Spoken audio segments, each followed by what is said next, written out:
예수는 한 말씀도 대답지 아니하시니 제자들이 와서 청하여 말하되 그 여자가 우리 뒤에서 소리를 지르오니 보내소서.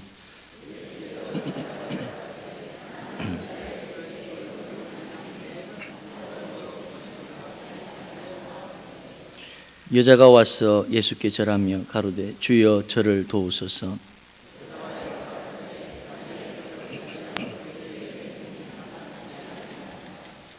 여자가 가로되 주여 올소이다마는 개들도 제 주인의 상에서 떨어지는 부스러기를 먹나이다 하니 이에 예수께서 대답하여 가라사대 여자야 내 믿음이 크도다 내 소원대로 되리라 하시니 그 시로부터 그의 딸이 나으니라. 아멘. 성도님들은 누군가를 뜨겁게 사랑해 보신 적이 있습니까? 제가 이렇게 질문을 드리면 우리 성도님들은 남녀 간의 이성적인 뜨거운 사랑을 생각하는가 말씀하시는가 이렇게 생각할지 모르겠습니다.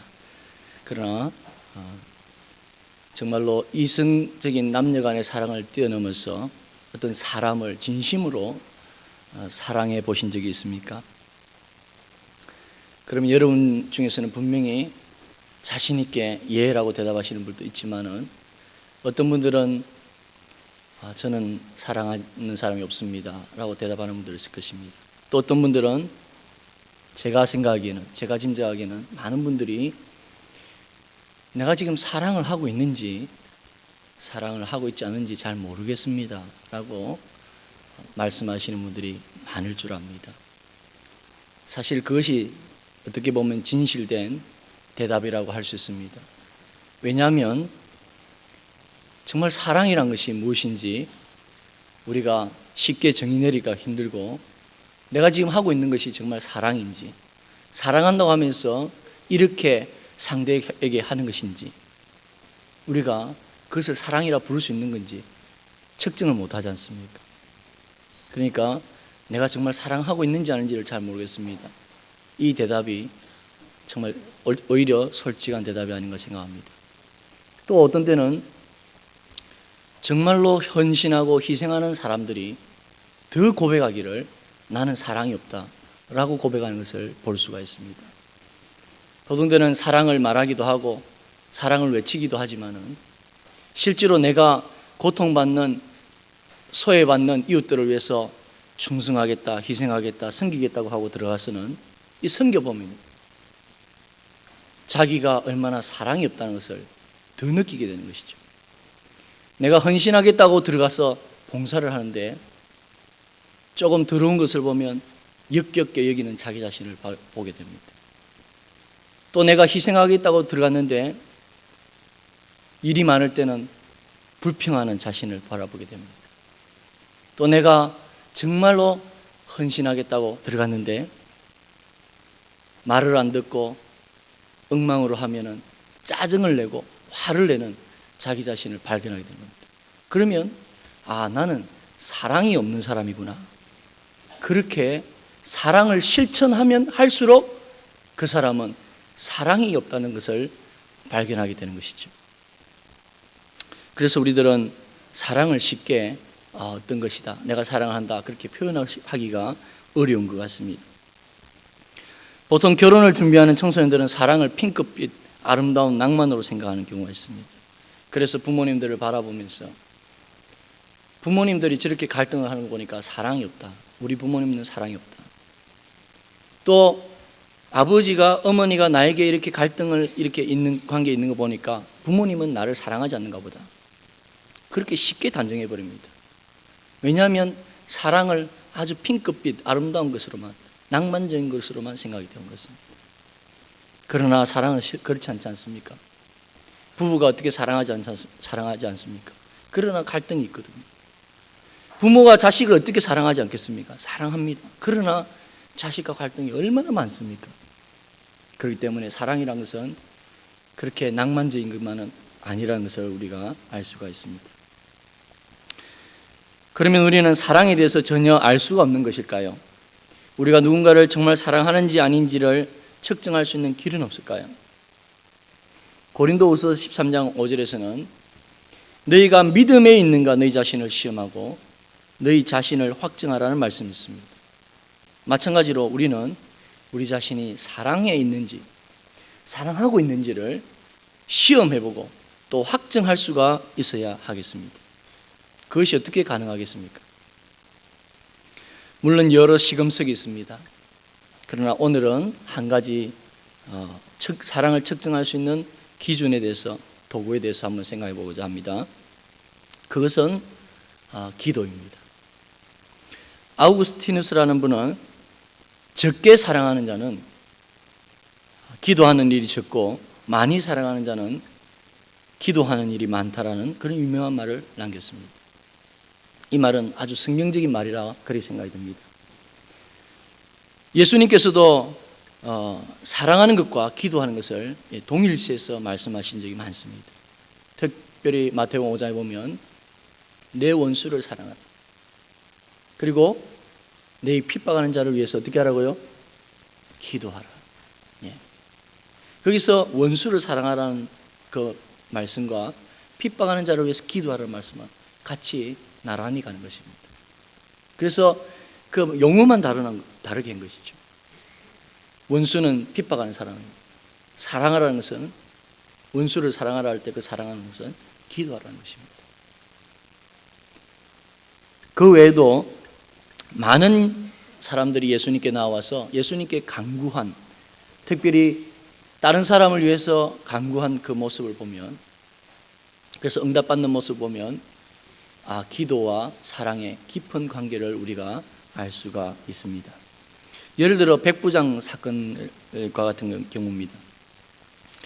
백부장은 자신의 식민지 백성이요 하인이었던, 그리고 나이가 들어서 중풍병에 걸린 자신을 하인을 위해서 예수님께 나와서 낫게 해주시기를 간구한 것을 봅니다. 사회적으로 하인은 물건 취급해도 되는 그런 시대였지 않습니까? 그것도 나이 들어서 병들었다, 중풍병에 걸렸다 이러면 정말 사회적으로는 참 필요해야 한다면은 어떻게 보면 필요가 없어진 그런 한 하인을 위해서 백부장이 예수님께 나와서 간구했던 것입니다. 예수님은 이 백부장의 간구를 보면서 놀라셨다고 그랬어요. 기이 여기셨다고 그랬어요. 그리고는 이스라엘 중에 아무에게서도 이만한 믿음을 만나보지 못하였노라, 그렇게 칭찬하셨습니다. 물론 백부장에게는 내 집에 들어오는 것을 내가 감당지 못하겠습니다 하는 겸손한 믿음도 있었습니다. 그리고 다만 말씀만 하옵소서, 그러면 낫겠습니다 하는 말씀의 능력을 믿는 그런 믿음도 있었습니다. 그러나 제가 개인적으로 생각하기에 예수님을 그렇게 놀라게 할 정도로 그에게 큰 믿음, 이스라엘 중에서 이만한 믿음을 만나본 적이 없다고 하는 가장 큰 믿음이라고 칭찬받는 그러한 믿음은 그에게 있어서 사랑이 있었기 때문에, 그 하인, 필요 없는 하인, 이제 나이 들어서 중풍병에 걸려서 버려도 되는 그 하인을 위해서 친히 와서 예수님께 엎드리는 그 사랑의 믿음, 그 사랑의 마음, 그 사랑의 마음을 보시고 주님께서 그렇게 칭찬하셨다, 저는 그렇게 생각합니다. 그러므로 우리들은 우리 자신에게 사랑이 있는가를 알기 원한다면 정말 그 사람에 대해서 기도를 하고 있는가, 그것을 점검해야 하는 것입니다. 사랑하는 사람은 그를 위해 기도합니다. 그리고 비록 지금은 사랑하지 못해도 앞으로 사랑하기를 원하는 사람을 위해서도 우리는 기도하게 되는 것입니다. 핍박하는 자도 내가 사랑해야 되겠다 싶으면 기도하게 되는 것입니다. 하나님, 저분을 사랑하게 해주옵소서.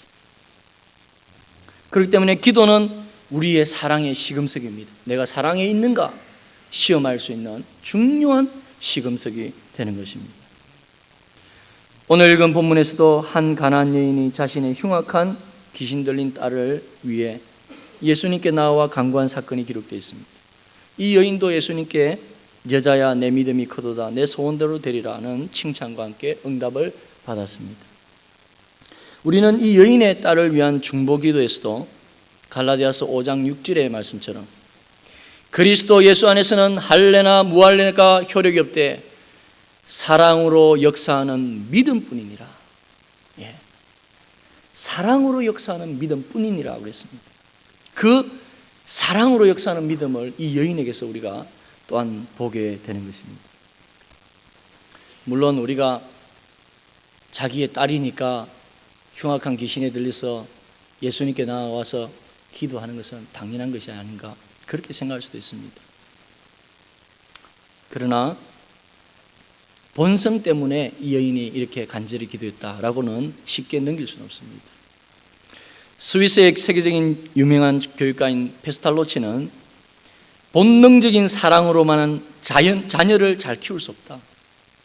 어머니의 자신의 마음이 맑지 않고서는 올바르게 자녀를 인도할 수 없다고 했습니다. 우리 인생의 본성이 타락했기 때문에, 본성이 타락했기 때문에 그 모성애라는 본성 하나라고 자녀를 바로 양육할 수 없다는 것입니다. 그래서 이 여인의 사건을 보면서 당연히 모성애가 있으니까 그렇게 했지 이렇게 갈 문제가 아니라는 것입니다. 이 여인도 단순히 모성애 때문에 주님께 칭찬과 응답을 받은 것이 아니라 그 안에는 너무나 아름답고 간절한 사랑이 있었던 것입니다. 그렇기 때문에 우리는 그 어머니, 이 여인에게 있는 그 사랑을 우리가 배워야 하겠습니다. 무엇보다도 먼저 그녀는 자신의 딸을 포기하지 않았습니다. 여러분, 사랑은 포기하지 않는 것입니다. 이 가나안 여인의 딸은 귀신 중에서도 흉악한 귀신에 들렸습니다. 보통 성경에서는 귀신 들렸다 할 때는 대부분이 더러운 귀신이라고 합니다. 더러운 귀신. 그런데 여기서는 오늘 흉악한 귀신이다. 아주 더럽다는 표현보다 아주 더 강력하게 쓰고 있습니다. 물론 어떻게 했는지는 정확하게 기록되어 있지 않지만 정말 지독한 귀신에 들린 것만은 우리가 짐작할 수 있습니다. 딸이 더러운 귀신에 들려서 고통을 받아도 그녀는 부끄러워하지 않았습니다. 그는 그의 딸을 포기하지 않았습니다. 여러분, 우리 교회도 아들이 말기암에서 고통받는 그런 아들을 두신 집사님도 있습니다. 참 보통 사람 같으면 포기할 것 같습니다. 포기해도 정말 금방 포기했을 것 같습니다.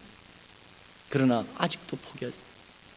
끝까지 하나님 앞에 매달리면서 울면서 기도하는 모습을 보지 않습니까? 어머니는 그 사랑의 마음이 있기 때문에 포기하지 않는 것입니다. 자식이 감옥에 몇 번 갔다 오고 세상 사람들이 당신 자녀는 필요가 없어, 가능성이 안 보여, 포기하시오, 그렇게 해도 그 어머니는 포기하지 않는 것입니다. 모든 사람들이 아이고 저건 안 된다 해도 어머니는 포기하지 않는 것입니다. 왜? 사랑이 있기 때문에. 사랑은 포기하지 않는 것입니다. 아들이 단점이 있어가지고 사람들한테 막 지적을 당합니다. 그래도요, 엄마는 장점을 보지 않습니까? 내 아들이 그래도 이렇게 착하고, 본성은 착했는데, 목사님, 친구를 잘못 만나 그랬습니다. 그렇게 하지 않습니까? 포기하지 않습니다. 사랑하는 사람은 포기하지 않습니다.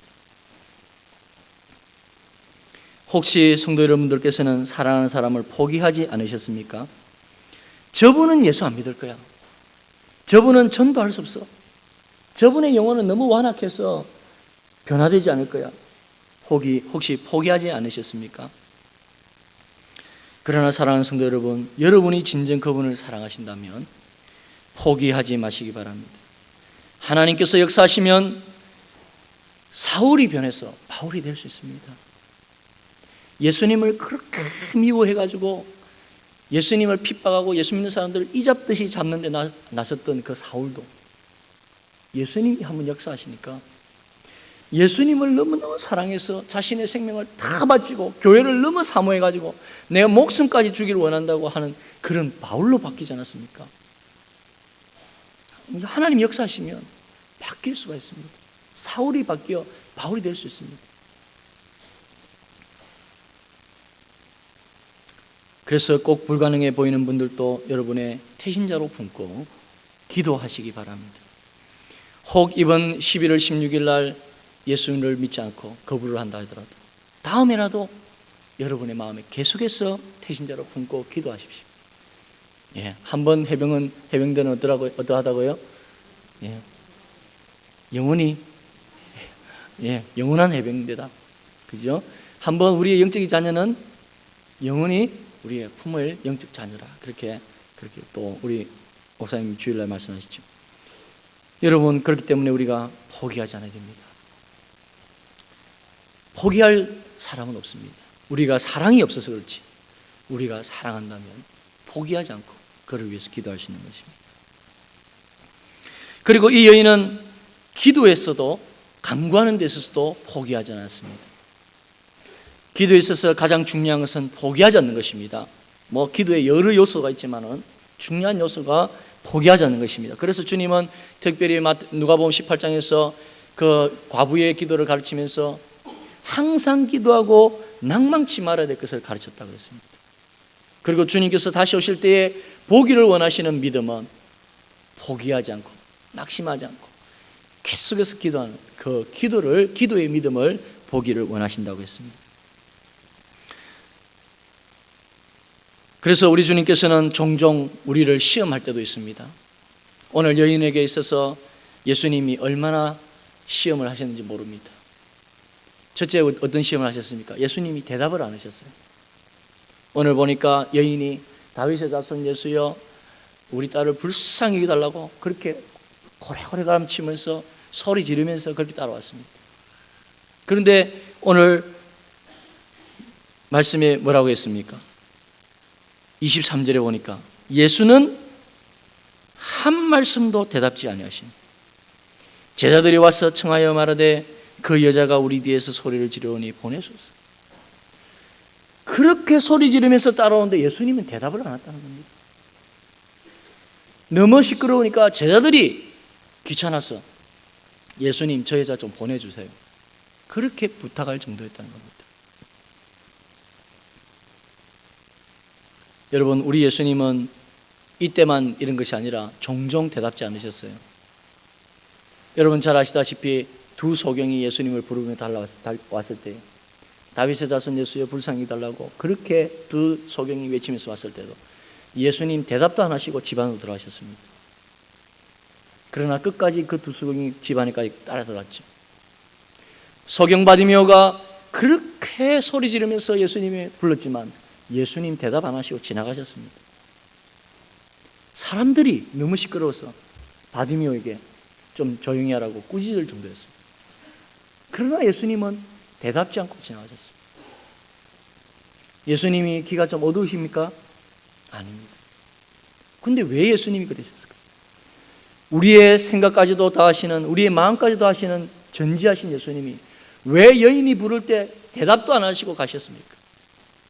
그것은 여인의 그 믿음을 보시고 포기하지 않는, 낭망치 않는, 그렇게 간절히 메어 달리는 그 믿음을 주님이 보시기 위해서, 시험하시기 위해서 그렇게 지나가신 것입니다. 두 번째 시험은 뭡니까? 민족적인 자존심을 건드리는 겁니다. 제자들이 시끄러워서 안 되겠다고 좀 돌려보내려 달라고 했을 때 예수님이 돌아서셔서 하신 말씀이 어떤 말씀입니까? 따뜻한 말씀이었습니까? 아닙니다. 주님은 나는 이스라엘 집에 잃어버린 양 외에는 다른 데로 보내심을 받지 아니하였노라 그렇게 말씀했습니다. 가나안 여인은 당시 이스라엘 백성의 입장에서 보면 이방인이었습니다. 여러분 가나안이면 여러분 아시죠? 이스라엘 백성들이 가나안 정복을 할 때 그 가나안입니다. 그 가나안 정복할 때 다 쫓아내지 못해가 그 후예들이 남아있는 거죠. 그러니까 아주 적대적인 관계였습니다. 어떻게 보면. 그런 적대적인 민족적인 감정이 좋지 않은 그런 상태에서 예수님께서 나는 이스라엘의 잃은 양에게 보냄을 받았지 그 외에는 보냄을 받지 않았다. 아주 어떻게 들으면 기분이 상할 수 있는 그런 말씀을 하셨습니다. 그렇지만 이 여인은 포기하지 않고 주여 저를 도와주소서 계속해서 간구합니다. 그때 주님께서 어떻게 하십니까? 이제는 더 민족적인 감정을 촉발하는 말씀하십니다. 자녀의 떡을 취하여 개들에게 던짐이 마땅치 아니하니라. 이 자녀가 누굽니까? 이스라엘 백성입니다. 개들은 누굽니까? 이방인 너희들은 가난한 너희들.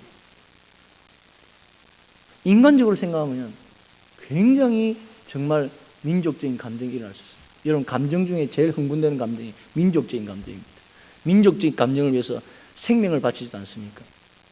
아주 정말 이 화가 나는 게 민족적인 감정을 건드리는 겁니다. 근데 예수님께서 자신의 민족을 어떻게 보면 개로 비유를 한 거 아닙니까?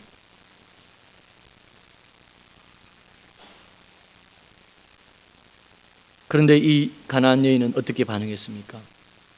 주여 올소이다마는 개들도 제 주인의 상에서 떨어지는 부스러기를 먹었나이다.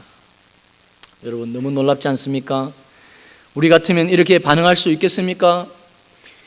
결국 이 여인은 주님께서 여자야 내 믿음이 크도다 내 소원대로 되리라 그렇게 칭찬하시니 그 시로 그 딸이 낳았다 그랬습니다. 주님의 이 칭찬과 응답을 볼 때에 주님께서 그렇게 퉁명스럽게 대하시고 그렇게 민족적인 감정을 건드리신 것은 시험하시기 위하심이었다는 것을 우리가 알 수가 있습니다. 이 칭찬과 응답을 볼 때 주님은 시험하셨구나. 시험하시되 아주 강한 시험을, 어려운 시험을 이 여인에게 하셨구나 하는 것을 우리가 알 수가 있습니다. 그러나 이 여인은 주님께서 주신 이 어려운 시험을 잘 이겨내고 통과했습니다. 무엇이 이 여인으로 하여금 그 불같은 어려운 시험을 이길 수 있게 했습니까? 주님에 대한 철저한 신뢰 때문이라고 먼저 말씀드릴 수 있습니다. 인간적으로 생각하면 예수님의 태도나 말투를 보고 예수님 소문과는 다르네요. 정말 사랑을 외치시더만은 그렇게 냉정할 수 있습니까? 민족 그 정신을 넘어서서 인류애를 말씀하시더만은 그렇게 민족적인 감정을 말할 수 있습니까? 그렇게 판단할 수 있지만 그러나 이 여인은 그렇지 않았습니다. 수모를 당하고 시험을 당해도 주님에 대한 철저한 신뢰가 있었습니다. 주님이 이렇게 말씀하셔도 주님은 좋으신 분이다. 주님은 사랑의 주님이시다. 따뜻한 분이시다. 선하신 분이다. 인류를 조건 없이 민족의 장벽 없이 사랑하시는 분이다. 철저한 신뢰가 있었기 때문에 그녀는 포기하지 않고 굴하지 않고 나아갈 수가 있었던 것입니다.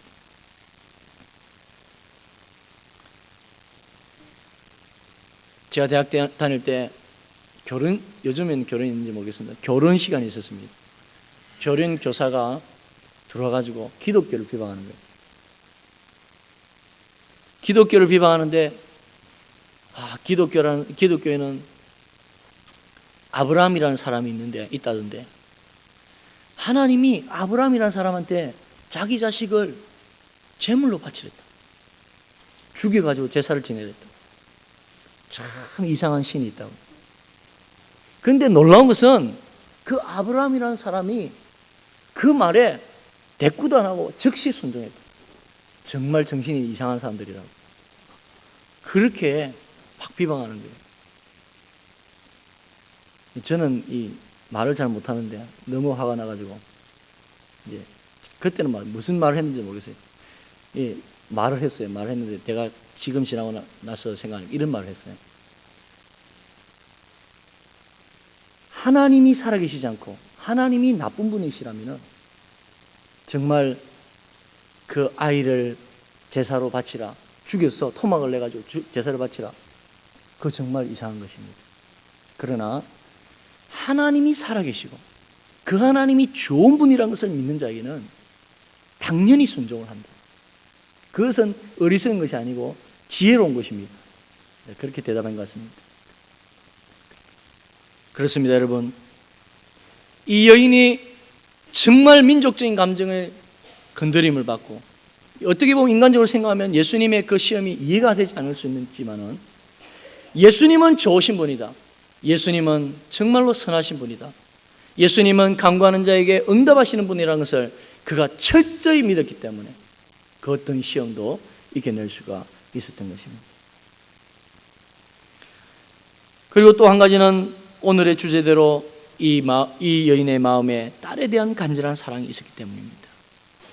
딸을 구하려는 그 간절한 마음, 딸을 사랑하는 그 마음은 그 어떤 수모를 겪어낼 수 있는 힘이 되었던 것입니다. 우리가 누구를 사랑한다면 그 영혼을 포기하지 않습니다. 더 나아가서 그 영혼을 사랑한다면 그를 위해서 기도하는 것을 포기하지 않습니다. 한두 번 기도하고 그 다음에는 기도하지 않는다면 정말 우리가 그 사람을 사랑하는지를 다시 한번 점검해야 돼요. 진정 사랑하는 사람은 포기하지 않고 기도합니다. 굴하지 않고 기도합니다. 어떠한 역경과 시련과 시험 가운데서도 좌절하지 않고 그 영혼을 위해서 계속해서 기도하는 것입니다. 누군가를 뜨겁게 사랑하고 계십니까? 사랑하는 그 사람은 행복한 인생을 사는 것이지만 사랑하지 않는 사람, 인생을 살면서도 사랑하는 사람이 없다. 참 불행한 인생을 사는 것입니다. 그렇기 때문에 여러분의 인생에 정말 사랑이 있는가? 내가 사랑의 인생을 사는가를 점검해 보시기 바랍니다. 기도로 점검해 보시기 바랍니다. 내가 누군가를 위해서 정말 그 영혼을 내 가슴에 품고 간절히 기도하고 있는, 계속해서 기도하고 포기하지 않고 그 영혼을 위해서 내가 기도하고 있는가를 점검해 보시기 바랍니다. 여러분, 우리가 2년 전입니까? 서로의 기도 제목을 나누고 서로의 기도 제목을 교환해 가지고 기도한 우리 기도 축제를 여러분 기억하십니까? 영혼을 품에 안고 비록 성도들이지만 서로 믿는 성도들이지만 그 영혼을 안고 기도할 때 여러분 얼마나 우리 가슴이 뜨거워진 것을 경험했습니까? 영혼을 안고 기도하는 것이야말로 우리를 간절하게 하고 주님 보시기에 가장 아름다운 것입니다. 우리가 우리의 필요를 위해서 기도하는 것도 좋습니다.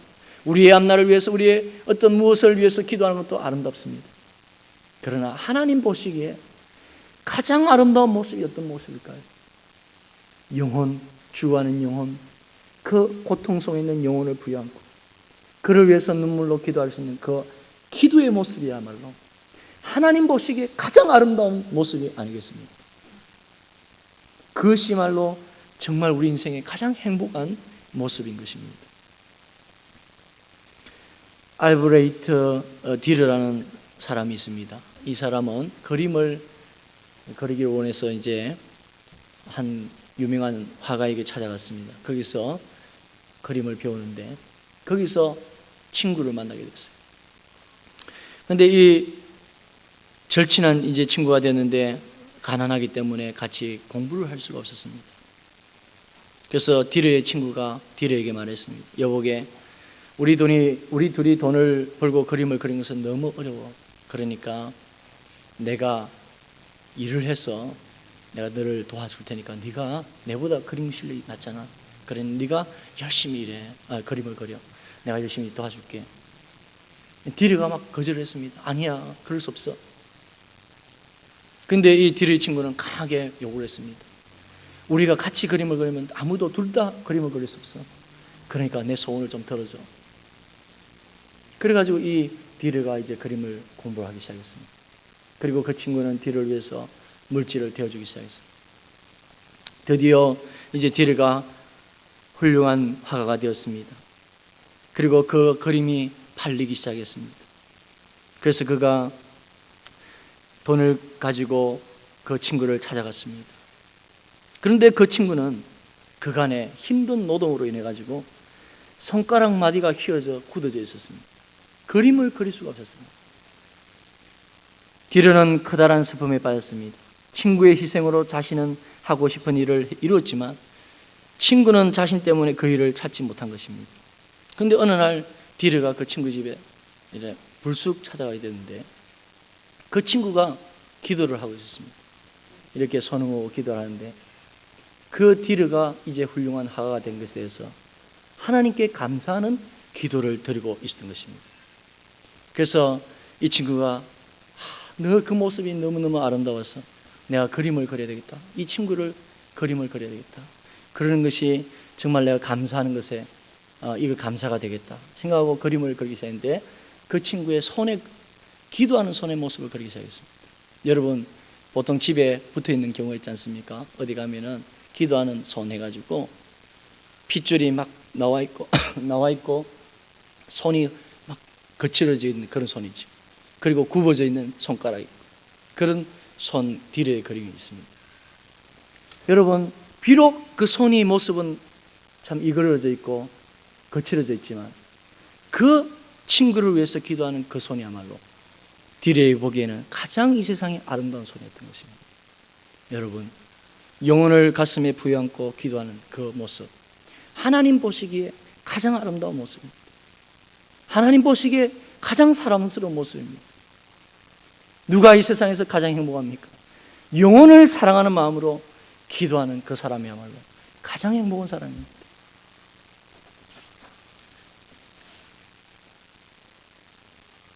그러므로 이제 부디 이 가나안 여인처럼 그의 흉악한 귀신 들린 딸을 사랑하여 포기하지 않고 간절히 간구한 것처럼 여러분들도 여러분의 영적인 자녀 배신자를 가슴에 품고 정말 사랑으로, 사랑하는 마음으로 포기하지 않고 끝까지 기도하는 그러한 사랑의 간구를 하시는 복된 성도님들 되시길 축원합니다. 기도하겠습니다.